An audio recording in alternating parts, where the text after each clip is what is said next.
Already 10 ఏండ్ల పాటు కాంగ్రెస్ ప్రతిపక్షంలో ఉంది. తెలంగాణ ఇచ్చిన తర్వాత కూడా పోయినామని. అంత జిజ్జు మీద ఉన్నటువంటి కాంగ్రెస్ ఒక ఏడాది తర్వాతనే ఇంత గందరగోళం, అంటే ఎందుకు ఇంత గందరగోళం ఉంది? డే 1 రేవంత్ రెడ్డి ముఖ్యమంత్రి అయినటువంటి వెంటనే డే 2 స్టార్ట్ అయిపోయింది. ఆకలి ఎక్కువైపోయి ఉంది, ఇండైజెషన్ అయిపోయింది. 10 ఏళ్ల నుంచి ఉన్న ఆకలికి ఇప్పుడు ధన తింటే ఇన్సులిన్ రెసిస్టెన్స్ వచ్చేసింది, ఓకే, ఇండైజెషన్ అయిపోతుంది. ఏం చేయాలో అర్థం కావట్లేదు. ఎవడు ఉంటాడో తెలీదు. పోనీ నేను అవ్వాలనే కోరిక పక్కన వాళ్ళకి 4-5 ఆల్రెడీ ఉంది. వాళ్ళు అతనికి ప్లాట్ చేస్తున్నారు, అతనికి వ్యతిరేకంగా చేస్తున్నారు. అతనికి వ్యతిరేకంగా చేసిన దాంట్లో భాగమే కొత్త రావడం.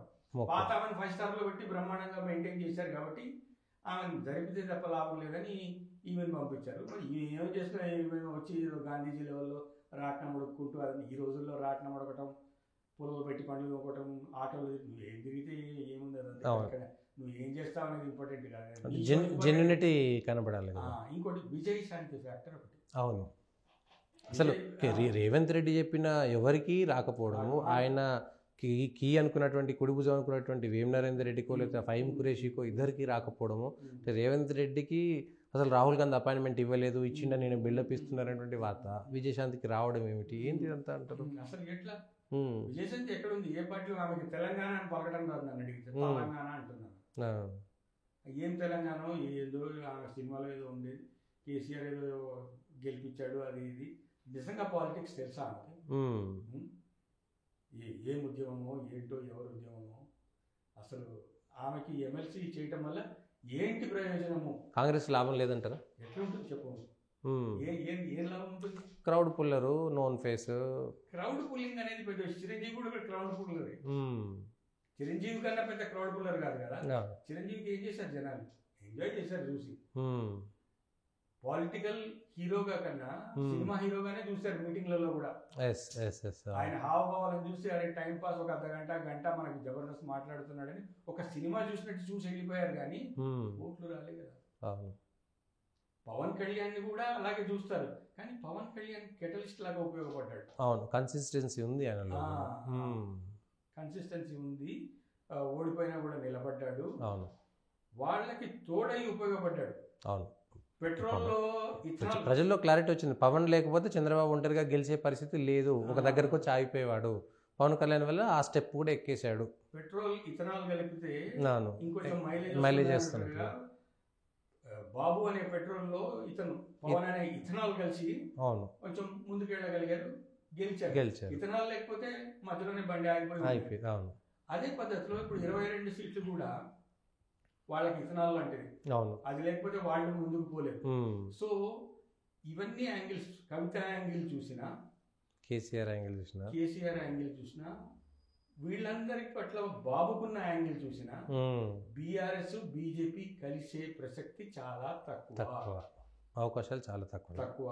బీఆర్ఎస్ కాంగ్రెస్ కలిసే ప్రసక్తి ఉండదు. సో కాంగ్రెస్ వేరే ఫైట్ చేయాల్సిందే, ఎలక్షన్లు ఎప్పుడు వచ్చినా బీఆర్ఎస్ వేరే ఫైట్ చేయాల్సిందే. సో నువ్వు అన్నట్టు కూటమి అది ఏది కాదు, కానీ జనసేన టీడీపీ అంతే కలిసి కొంత పోటీ చేసే అవకాశం ఉంది. వాళ్ళకు బీజేపీ కలిస్తే అది కూటమి అవుతుంది. బీజేపీ బీఆర్ఎస్ కలిసే ప్రసక్తి లేదు కాబట్టి ఆల్రెడీ ఆంధ్రాలో కూటమి అనే ఎక్స్పెరిమెంట్కి పాజిటివ్ రెస్పాన్స్ వచ్చింది కాబట్టి ఇక్కడ కూడా అది ట్రై చేసే అవకాశం ఉంది.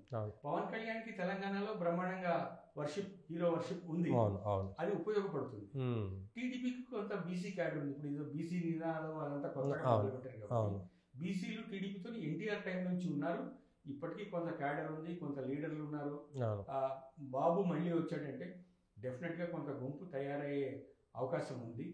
కూటమి కూడా ఎంతో కొంత అవకాశం ఉంది.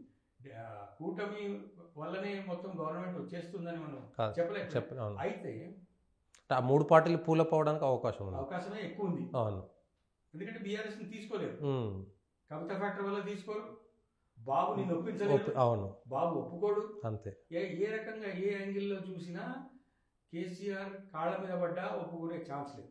ఆల్రెడీ అమిత్ షా తమిళనాడులో చెప్పిండు, అది ఫామ్ హౌస్ పార్టీ, ఫెయిల్ అయిన పార్టీ, మునిగిపోయే పార్టీ, దాంతో మేము ఎందుకు పొత్తు పెట్టుకుంటాం, అయిపోయింది అంతే. అంటే అట్లా అన్నంత మాత్రాన మనం రూల్ అవుట్ చేసేది లేదు. బాబుని అన్నారు కదా, ఈ బాబుతో సమస్య లేదు, బాబులు అంటే చంద్రబాబు నాయుడుతో గతంలో అధికారం పంచుకున్న అనుభవం ఉంది 2 సార్లు. కానీ టీఆర్ఎస్ బీజేపీ ఎన్నడూ కలవలేదు. అట్లీస్ట్ కాంగ్రెస్ టీఆర్ఎస్ అనే కలిసి ఉన్నది ఒక కానీ సందర్భంలో. కేసీఆర్ మాత్రం విశ్వ ప్రయత్నం చేస్తున్నాడు. ఇంకొక యాంగిల్ ఏంటంటే మన కవిత బర్త్డే సెలబ్రేషన్స్ చూస్తుంటే కేటీఆర్ కన్నా కవితను బాగా ప్రొజెక్ట్ చేస్తున్నట్టుగా ఉంది. సింపతి గెయిన్ చేయడానికి. సింపతి గెయిన్ అవుతుందా అవ్వదని కానీ ఆమెను బాగా ఎలివేట్ చేస్తున్నారు. ఓకే, ఆమె చేస్తున్నారా లేదా ఆమె ప్రయత్నం చేస్తున్నారా? ఆమె కూడా ప్రయత్నం చేస్తుంది. ఆమె కూడా ప్రయత్నం చేస్తుంది. ఆ పార్టీలో ఉండే వాళ్ళ రిలేటివ్ ఒక సన్నిహితుడే ఆమెను ఇండైరెక్ట్ గా ఎంకరేజ్ చేస్తున్నాడు. ఓకే, కేటీఆర్ ఉంటే తనకు ప్రాపకం ఉండకపోవచ్చు కాబట్టి ముందు నుంచి ఆమెను ఎంకరేజ్ చేసేవాడు. ఎవరికైతే కేసీఆర్కి క్లోజ్గా మూవ్ అవుతాడో ఆయనే ఆమెను ఎంకరేజ్ చేస్తున్నాడు. ఓకే, ఇండైరెక్ట్గా ఎంకరేజ్ చేస్తున్నాడు. At the same time KTR పట్ల కూడా కేసీఆర్కి అంత ధైర్యం, ఆయనకి ఉపజెప్పాలన్నంత ఇష్టము ధైర్యం లేదు. ఎందుకంటే రూత్లెస్గా ఉంటాడు. అమ్మాయి అయితే చెప్పినట్టు వింటుంది, అమ్మాయి అయితే గ్రిప్లో ఉంటుంది. తన పొజిషన్కి కేటీఆర్ని తీసుకొచ్చి ఆమెకి ఏమైనా ఛాన్స్ ఉంటే ఆమెకు మంచి పొజిషన్ ఇప్పిస్తే ఆమె చెప్పినట్టు వింటుంది. ఓకే, తనకు సేఫ్గా ఉంటుంది అనే ఒక ఆలోచన ఆమెను ప్రొజెక్ట్ చేస్తున్న స్టైల్ కానీ అది కానీ చూస్తుంది. కానీ జనాలలో ఇంకా లిక్కర్ స్కామ్ అనేది ఉంది.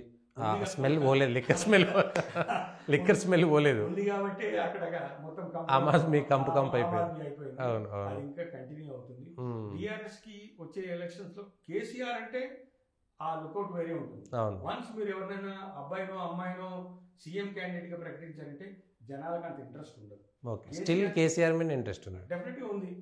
ఇప్పుడు చాలా మంది బయట మాట్లాడుతున్నారు కాంగ్రెస్ వాళ్ళు దొంగలు లంగలు అని. కేసీఆర్ ఉన్నప్పుడు ఆ మాత్రమైనా వచ్చిందని, అదన్నా వచ్చిందని. కొంతమంది అప్పర్ మిడిల్ క్లాస్ వాళ్ళు కూడా బాగా గొడవుతున్నారు. కేసీఆర్ ఉన్నప్పుడు మనకు ఆ భూమికి ఏం లేకపోయినా, బీడు భూమి అయినా నెలకి సంవత్సరానికి పైసలు వచ్చాయి, అమ్మాయి వచ్చి అసలు ఏమి ఇవ్వట్లేదు. రూల్స్ ప్రకారం డబ్బులు ఇస్తున్నా కూడా అతను అందరికి ఇచ్చేవాడు కదా, అదే బెటరు. కంపారిజన్ పెరిగిపోయింది, అదే బెటరు.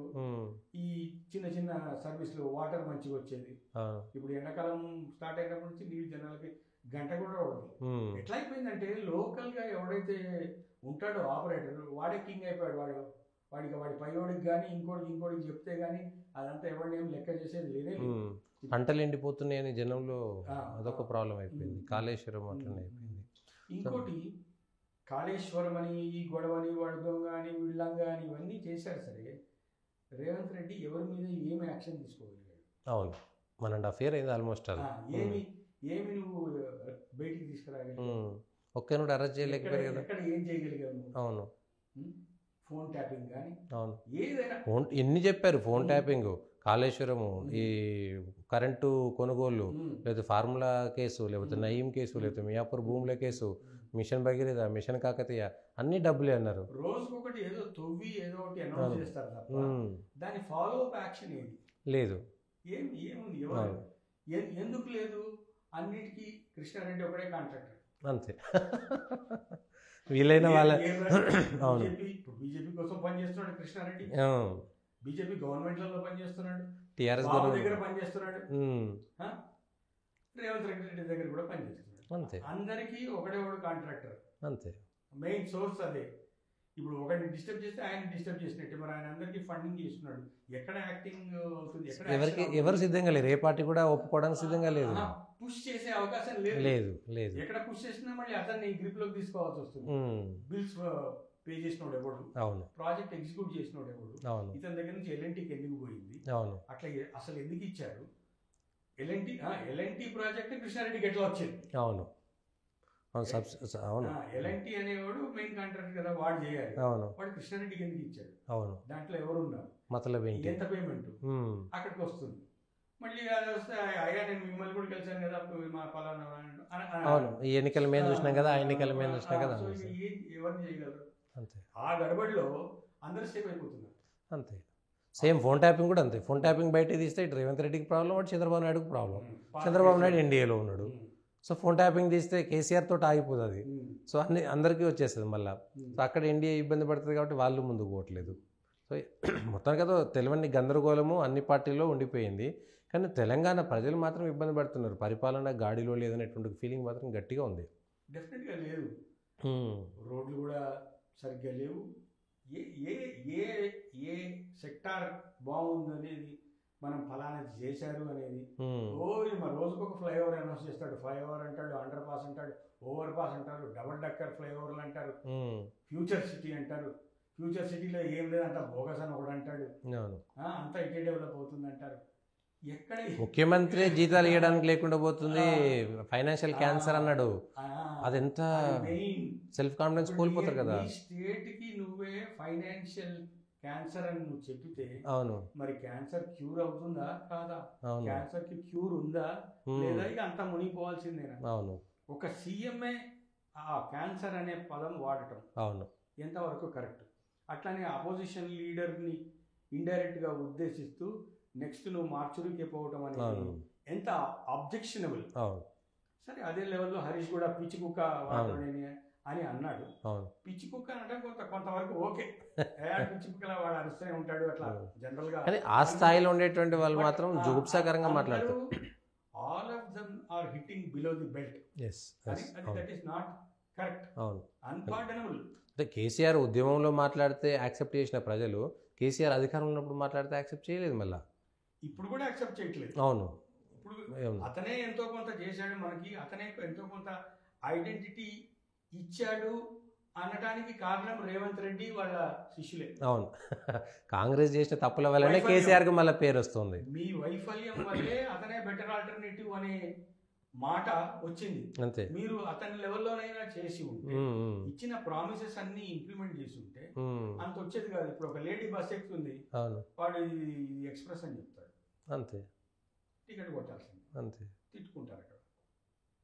అక్కడ రాజుగారి పెద్ద భార్య మంచిదుండే పాపం అనేటువంటి సామెతకి వెళ్ళిపోతుంది. చిన్న భార్య చెడ్డదని చెప్పట్లేరులే కానీ పాపం పెద్ద భార్య మంచిది ఉండేటువంటి ఒక చర్చకైతే పోతుంది. క్యాంప్ ఆఫీస్ లో రోజు అప్లికేషన్లు, వీక్లీ వన్స్ అప్లికేషన్ అన్నారు. అవును, అందులో దాని వల్ల ఒక ఇష్యూ సాల్వ్ అయింది అనేది ఏం లేదు, అసలు ఇప్పటిదాకా పోనే లేదు. హైడ్రా అన్నారు. అవును, ఏం హైడ్రానో, ఎక్కడ ఏం చేసిందో, కొత్త కొత్త ఇండ్లు కట్టుకున్న వాళ్ళు జనాల ఉసురు తగిలింది తప్ప దానివల్ల పెద్దగా ఒరిగింది ఏమీ లేదు. ఇటు హైడ్రా అంటాడు, అటు మున్సిపల్ డబ్బులు తీసుకొని సెట్ బ్యాక్లు లేకుండా కన్స్ట్రక్షన్లు ధూమ్ ధామ్ నడుస్తూనే ఉన్నాయి. ఏ ఏరియాకి పోయినా ప్రహరీ గోడ కూడా లేకుండా బయట ఇష్టం వచ్చినట్టు మల్టీ స్టోరీ కట్టుకోవడం, తర్వాత రెగ్యులరైజేషన్ అనడం, ఇది అనడం. ఏ యాక్షన్ తీసుకున్నా దాని వెనుక కరప్షన్. అంతే.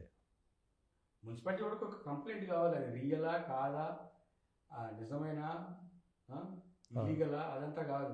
ఏంటంటే సతీష్ కంప్లైంట్ ఇచ్చాడు సార్, ఆయనతో మాట్లాడుకుంటే ఆయన కంప్లైంట్ ఇచ్చాడు, నేను ఏం డివియేట్ కాలేదు కదా, ఆయన కంప్లైంట్ ఇచ్చాడు.